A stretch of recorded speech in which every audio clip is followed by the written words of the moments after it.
Hey, what's up everybody? This is Mark coming to you from TST Industries. Welcome to TST Garage.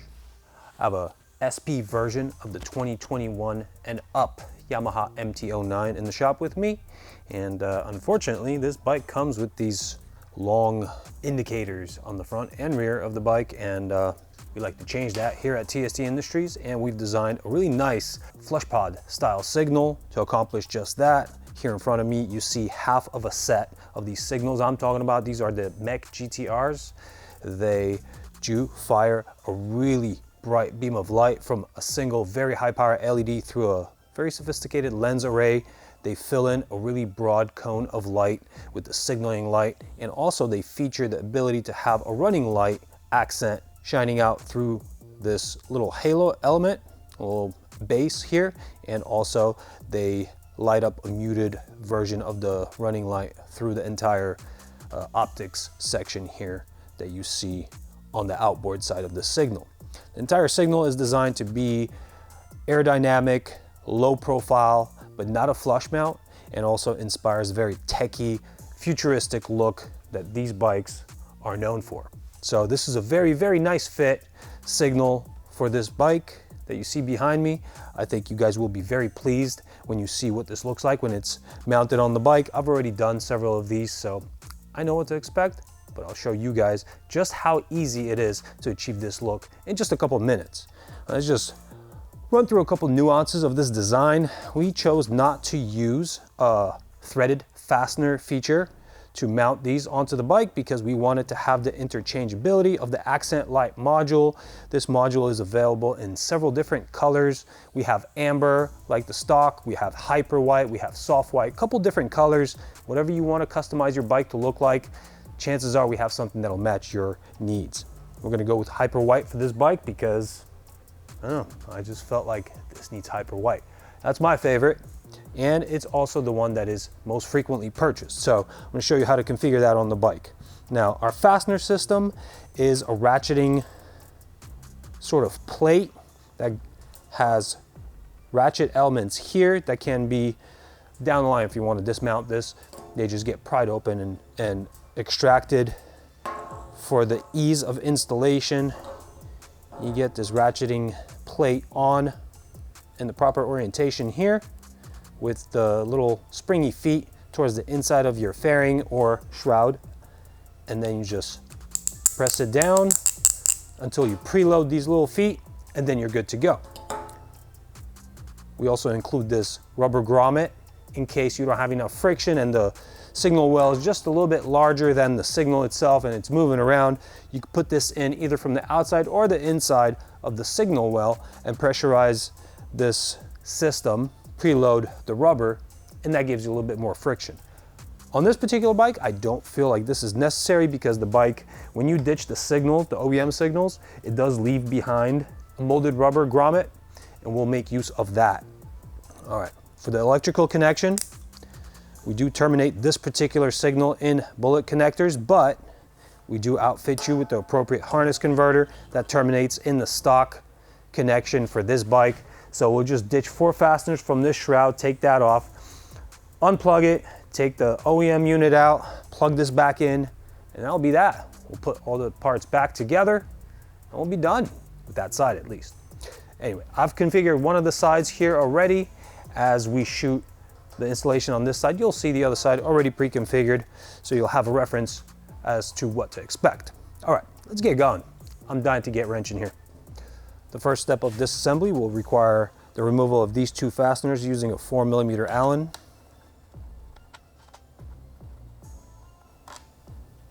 Next, we're going to use a Phillips screwdriver to remove 2 fasteners here.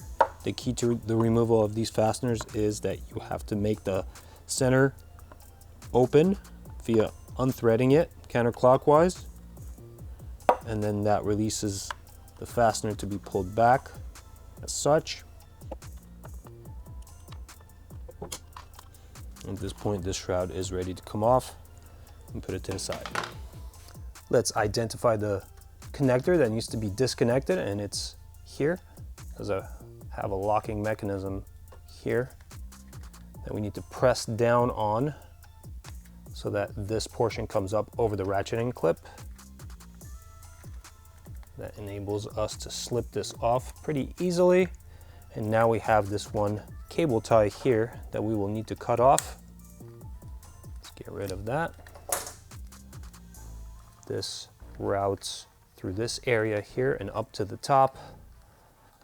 All of these extra wires need to come out first, and then this comes off. Now, this guy, we could simply just grasp and pull, and we just need to make sure that this jamming element that is responsible for jamming this in place comes off, and we don't remove this rubber grommet from here. Now, if this does come out on you, just know there is a channel within it, and the thinner section goes on the outside and the thicker portion goes on the inside. So if you do dislodge it, please put it back in. Make sure that the channel fits around the rim of this well.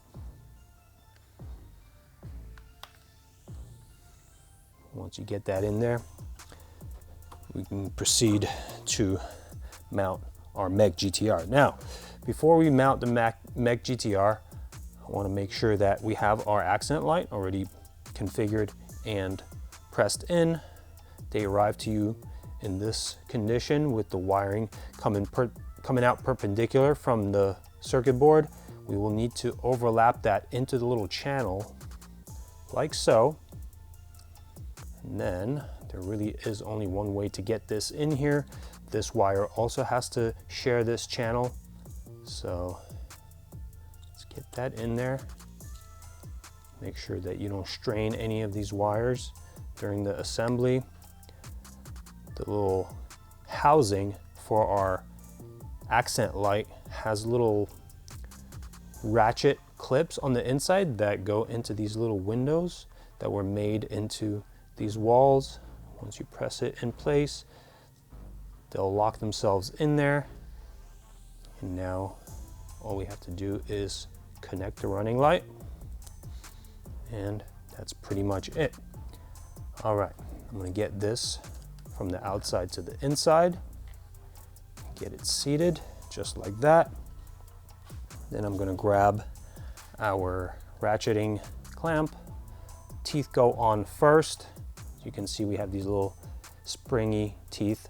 They are meant to spring load and preload against the inside of this element.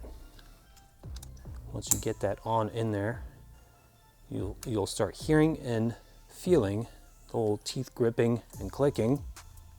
And on this particular bike, it's going to be very difficult to bottom that out because we don't have much access in there. I'm going to try to do it by hand, but then I don't have much control over what is happening. I can't see what's happening, but we can take off these two 10mm hex screws, and then this shroud will come off and we'll be able to gain access from the inside. As you can see here, I'm not fully seated against the front.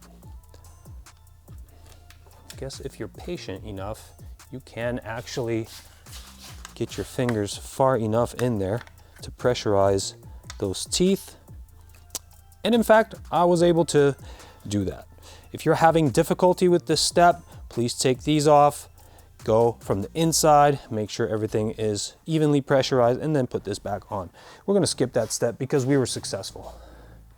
We get our wires routed through to the inside here, replace the other wires that were sharing this space.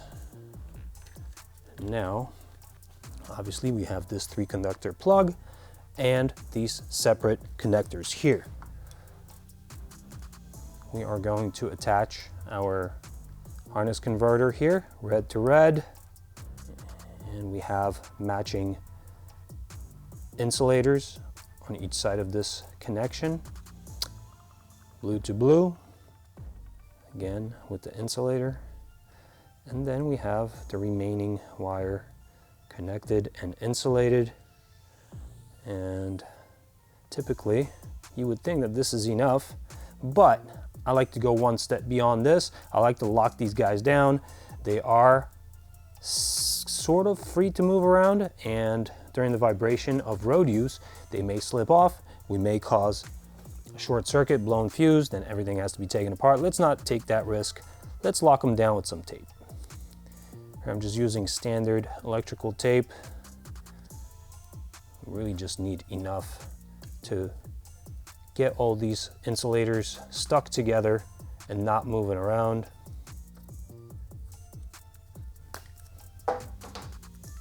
Simple as that.